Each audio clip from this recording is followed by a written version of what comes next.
All right, everyone, I'll go ahead and get started. So we're going to talk about DevSecOps for the second time today, so hopefully you guys aren't sick of it. And my talk is going to be pretty introductory, also just a little bit of specifics around my approach, because certainly there's a lot of different approaches to handling this problem. So one thing to keep top of mind is how not to get hacked, right? So maybe we should take a lesson from somebody who did. So we're reminded of, right? So 148 million people affected. The vulnerability was undetected for 76 days. 9,000 requests against their systems without them knowing. That's pretty embarrassing, and hopefully you're not next, and me either. So let's talk about how to prevent that a little bit. So my name is Chris Rathermel. I'm VP of IT for a company called Bridge Connector. It's a healthcare IT company.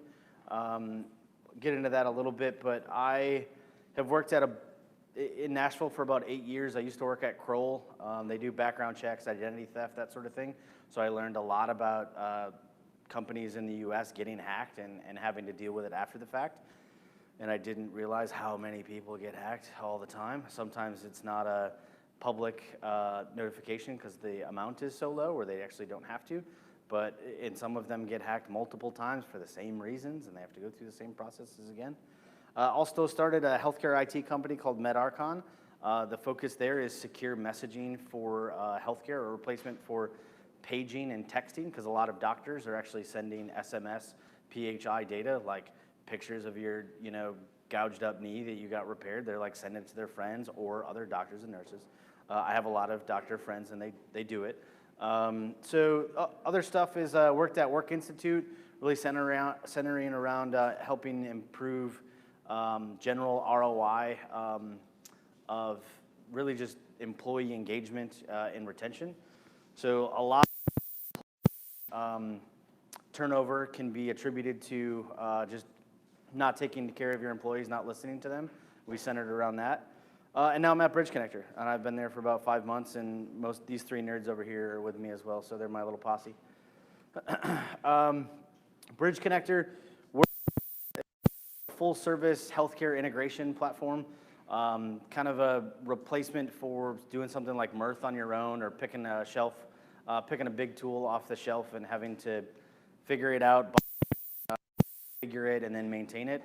We just do all of it, and we integrate with things like Epic, Cerner, Salesforce, other CRMs as well, lab systems, that kind of thing. So pretty much anything in healthcare we can integrate with it.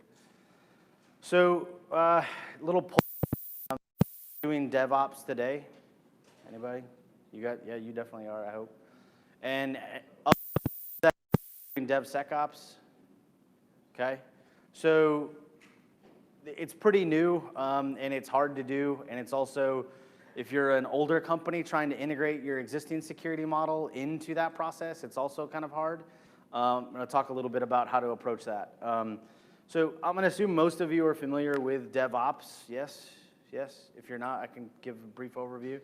So really the center around that is just efficiency, speed, quality, and the same kinds of things can be improved with respect to security. So how do I, just like a bug, very early in the process versus way late in the process? It's a novel idea, and it sounds a lot like Agile. In fact, they both have a manifesto, right? It's really a kind of a culture of trying to use continuous improvement and automation in your process. So with me having a healthcare IT company with a focus of speed, reliability, quality, and shipping all the time, I think you guys are right now shipping code. So we need to be shipping code literally at all times, even in the middle of a conference, to be able to keep up with our competition. And how do you do that while also still staying secure? And we're going to talk about that. So I found some numbers online. They were from a Checkpoint article and white paper of just like how DevOps and then DevSecOps can be valuable in your organization to maybe get executive management on board with implementing some of these procedures. But if you're on board with DevOps and integrating quality into that process, it's a quick next step to integrate security into that process. Very similar ROI, very similar numbers, but maybe these numbers aren't important to you. What numbers are important to your organization, and how can you affect those and improve the workflow for those? So this is an example of kind of a complicated development deployment process, kind of using containers and Helm and all the nerd stuff that's the latest and greatest. This can be try to inject security into this process. But just to kind of highlight, right now, a lot of the time, security is a bolt-on. It's the end of the process. And what we want to do is try to use security sprinkles, I say at work, is a bit of a joke to get people to talk about it. But how do I sprinkle security through the rest of this pipeline to make sure that it's a part of as many areas as it makes sense? And you can't automate. You shouldn't try to automate, and I'll give some examples of when and how to figure that out.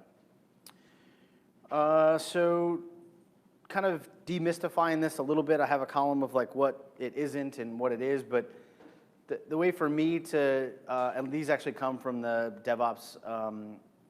DevSecOps Manifesto, is just a call in your applications to release quality, bug-free, secure software, and to beat your competition at the same time. I like to save money when I do it. I like to not have to solve the same problem over and over again, so automation can help with that. So we heard at the last talk, if you were there, this idea of shift left. This is something I'm going to hopefully mention a few times. It's just, again, shifting left or sprinkling security throughout the rest of your process. If the development process is an idea on the left and working software on the right, typically right now security is on the far right-hand side. You get it working, you get it in an environment, and then you have a security department or company verify that it's secure and it's okay to ship. Well, that's super expensive. It's like a really painful game of Mario Brothers to start that level all the way over again at the beginning. So that, really just looking at your process, you may have, again, third-party open source software, right?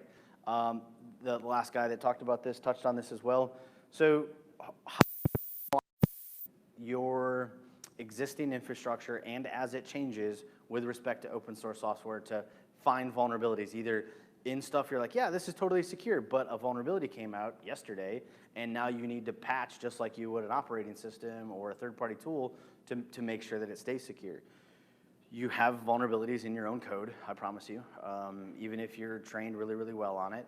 If you have a complicated application, there are vulnerabilities in it, even in the code that you write. And then just underlying infrastructure, and this is just a way to say like just things you don't think about, operating system, Kubernetes, Docker, like there were a couple of vulnerabilities recently in Docker. You gotta make sure that you stay up to date on those things and then have checks and balances and gates to alert you, to notify you, to stop you from deploying to production if there is an issue. So automation tips of what to try to automate and maybe what not to. I actually stole this from Twitter security automation talk, but they just said automate the dumb stuff. Automate where it doesn't require judgment or creativity. And that kind of makes sense just in general in business. Like we have automated, like I have automated several people's jobs, like totally and completely. And it's the same kind of thing. How do I automate other areas of security that make sense that don't require a lot of judgment or creativity? So also just review your threat model. Like don't be grabbing tools off the shelf and just like, oh, this is great. Like, if you don't have any open source software, then maybe you don't need a really robust tool to look at all of your open source software because you don't have any. But look at your threat model, look at where you've had issues, look at where you've failed pen tests before, vol scans, look at the most expensive stuff, look at things that you didn't know when you found a vulnerability and you found out that it's been there for 100 days. Why and automate that? So that you found it earlier. And then just think about your workflows with respect to security. Maybe you don't have any. Maybe it's that you do an annual pen test and you spend 3 months trying to remediate. But that's painful and that you're not shipping valuable software. You're just fixing security bug fixes for that time. But think about who needs to know what they need to know to be able to know about a vulnerability sooner, to fix it sooner, and then verify it throughout the process. So I'm gonna give some examples of just like a threat scenario just to kind of demystify this a little bit. So let's just say you're using a lot of open source software, right? You're using NPM and you do NPM install for a package and your policy and procedure allows that and you have some quality gates to just make sure that the software works. But what you don't realize is it installs like 100 other sub-dependencies as a result of that. That inherently might not be bad, depending on your opinion, but you do want to make sure that it's as secure as possible. So,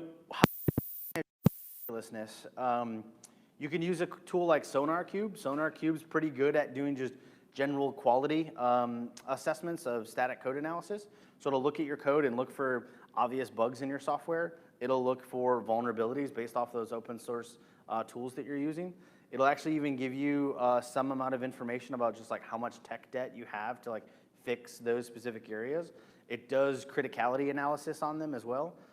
So it's a really good way to just, if you don't know about the process, now you do. You may not have a lot of capacity to fix them, but hopefully this helps you triage them. This is just a great way to kind of get started. It's not that expensive either, and there's a bunch of other tools out there like this. So another area is an example I touched on before, just like public cloud or Docker or just your underlying infrastructure.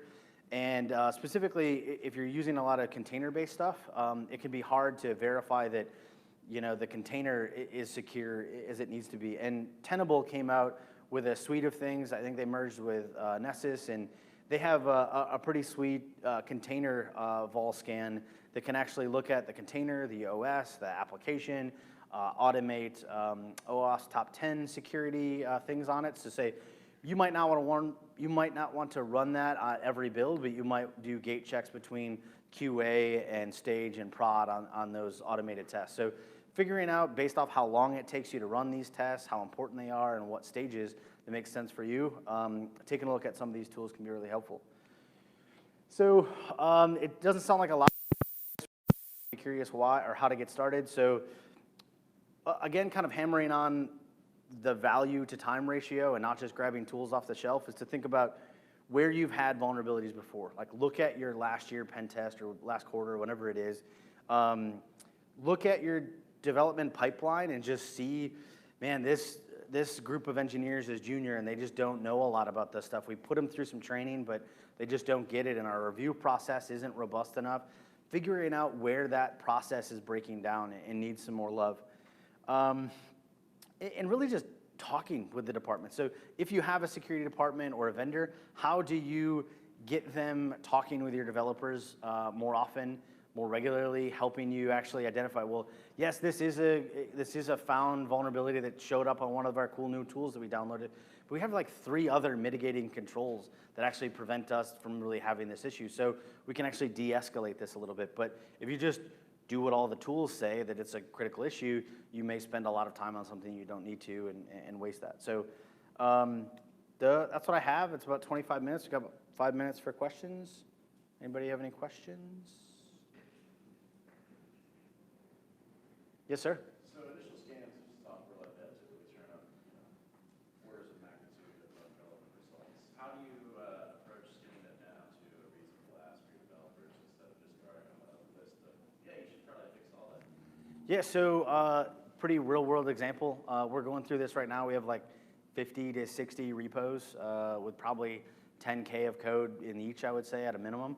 And it's a pretty daunting task. One is just you can actually configure some tools to set some different levels of quality gates in place for different packages. Like one might be really, really important because it's your crypto libraries or something like that. That needs to have a higher quality gate. These other areas are legacy. We're actually phasing these out, and we maybe don't need to fix anything that's critical, that's below critical level. Maybe that's enough for us, and we'll test OWASP top 10 and pen test and really hammer it that way to make sure that we're okay, but not spend all the time to remediate the small stuff. That's kind of what we're doing right now. Any questions? Any other questions? Question about maybe running it from a project management standpoint, maybe an overall dashboard type view. I mean, you're doing a bunch of different things as part of the quality control of the website. Is there a tool that you use to kind of consolidate all the information and make sure you're tracking what's getting patched and not? So we're evolving, like full disclosure, we're evolving in this process, but how I imagine this kind of first phase is just integrating with Jira and creating tickets that need to be acted on just to alert the team and let them know what needs to happen. There's a Twitter security automation article, and they wrote their own kind of, they call it SADV, like Security Automation Dashboard, which is kind of cute. But it's not open source, at least it isn't yet, I don't think. And that really just basically is kind of a security sim internally for them to automate kind of the alerting that comes out of these different tools for them to react to it. I really like that idea, but it's hard to justify creating internal tools when we're supposed to be shipping, external software a lot of the times. So I'm going to be kind of looking and evaluating those kinds of tools, but creating a ticket, getting it into that pipeline of that workflow so that you can define the criticality, put it in a backlog, talk about it, and then don't ignore the design phase. So if you're noticing some giant backlog of things that are the same topic, well, quick, get a 3-hour-long meeting to talk about OWASP or that specific vulnerability so that at the very least they're not generating more bugs at the same time. Anything else? All right, thanks y'all. Appreciate it.